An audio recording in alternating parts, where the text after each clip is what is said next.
Hi, everybody. I'm back. And you can tell because of the sound of traffic from the window. Sorry, it's too hot to close the window. I will try to be brief. So, a couple of housekeeping things.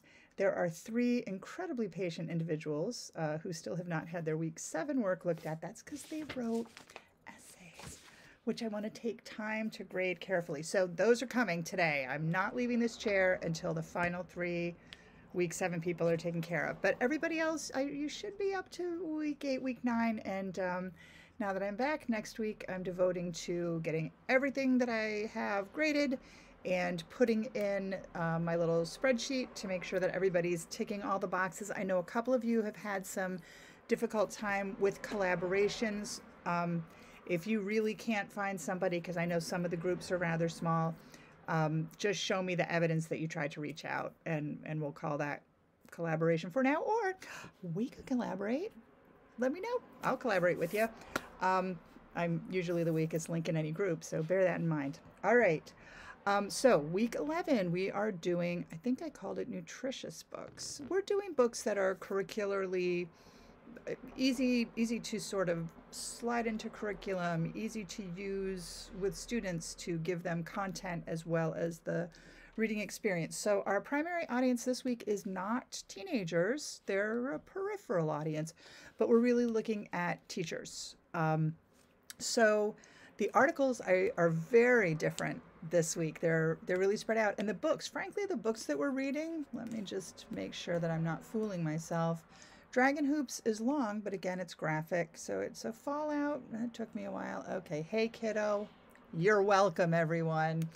Unwanted and Drowned City are basically picture books, and White Rose, when you finish crying, you'll still have time to read some articles. So all of these are books that you can, that could be used in curriculum. And Dragon Hoops, show it to your art teachers. It's about the emergence of a graphic novelist. Show it to your coaches or your wellness teachers. Fallout's probably the most conventional, straight up, Cold War. Hey, kiddo, would be great for wellness, but also make sure that your guidance counselors have it. Make sure that your school therapists have it. The Unwanted and Drowned City, these worked really well with my EL students at the high school. We have used both of them for some content, and a lot of graphic novels work really well because the visual piece helps them, new English learners with the literacy piece. And then White Rose, I just loved it. Kip Wilson, I think she's local to us. She also has a new one out that looks amazing, also set in the World War II era, but it's a novel in verse, and it's fiction. It's fictionalized look at Sophie Scholl. But boy, I don't know if there are pictures in the book, but Google Sophie Scholl. She looked like she could have, stepped out of 2022. She's a teenager just like them, and yet she used her powers for good. All right. Sorry, you guys are going to be reading these books. I don't need to tell you about them, but they're all really good. But so the articles are 10 graphic biographies, which, looking at nonfiction, we say graphic novels, but these are nonfiction biographies. And then also Eyewitness. That Bridget Alverson, she's all over the graphic novels. So those are primary resources in graphic format. I know there's another word for it. I can't remember. Eventually, we'll be not saying graphic novel all the time.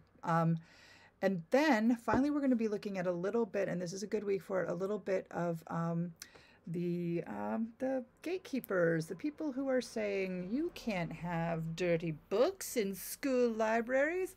We're looking at it in the context of classroom use with mouse. But I tell you what, I had kids coming in to ask for mouse when they heard that it was banned. So we're going to look at that because that's a classic at this point. It's in the canon, and yet here we are. Then we have Period Power, which is for health teachers. My colleague at the middle school got a whole group of girls to come in, and they got a grant, and they put in, she bought a bunch of books about getting your period and, sort of the mechanics of it, but also the just the emotional piece of it, you know, the history of it. And then they put supplies in all the girls' room for free, the girls' rooms for free, so that, you know, kids can go to the nurse. But again, that's just one thing. It needs to be normalized. I say as postmenopausal women. All right. Then we've got, so I'm not sure if the Common Core is still a thing. I remember hearing about it, reading about it. All of my crazy friends from high school who are upset about public education would be talking about how terrible Common Core math is, and I haven't heard about it in ages. I guess we've got bigger fish to fry. So I don't know if the introduction to Wadham and Ostenson is maybe as necessary as it is, but they really break down American Born Chinese, which is also by Jinlun Yang, who writes Dragon Hoops that we're reading this week. They break that down into a really nice look at just how that can tie to curriculum, how that can be used in the classroom. And then revisioning historical fiction, passed through Mount historical fiction. I love it. Everything I know about history, I learned from historical fiction. And if that's something that you like, then give that a read too. If you are doing, and I think many people are going to do the curriculum connection assignment this week, I don't have real specifics for it. Give me 2 to 3 pages of something. I had a group who did it for what book? Now I'm blanking. Oh, the Scary Week. They did it for a Heart and a Body in the World, and it was 4 of them working together. So I, you know, expected that it would be robust. But honestly, I may put, you know what? I'm going to check with them, and if they're okay with it, I may put that in the files just so you can take a look at it. It's really a thing of beauty.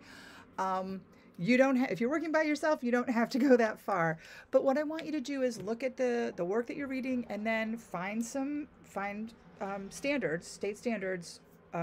You could look at the AASL standards if you wanted, but I think curricular standards are probably going to work better for the titles, at least here. And then, so find those standards, and then how would you teach it? How would you promote it? How would you approach the teacher? How, you know, what do you think would be a valid way of doing this? In the Heart and the Body in the World, I just wanted to tell this one thing because it was really good. So basic premise is this girl is walking across the country to deal with some trauma. So one of the lessons, and they put in examples for like 5 lessons maybe, one of the lessons was to take the kids out, and they've read this specific chapter about the walking experience, and then have them either run, or she runs, I guess. I would walk, I would sit. But then have them run for 30 minutes. Now, they were very clear to say they can also walk. If a kid is not mobile, they can watch and observe the students and maybe develop an inner monologue. Anyway, it was just really good. And I like that they, you know, had that piece for kids, because there's going to be a kid in every English class who's going to be like, what? I can just run for 30 minutes and I don't have to read something? Yes, this is the greatest English class ever. So I guess what I'm saying is go, you can, you know, do what you have time to do. Again, you know that this is you're giving me 11.5 hours a week. I can't ask for more. So whatever it takes, you know, for you to learn. This is I try to set up my courses so that you guys can take as much or as little as you need to proceed in your work here. All right. Whew, gosh, I feel like I talked a lot. Still haven't even hit 10 minutes.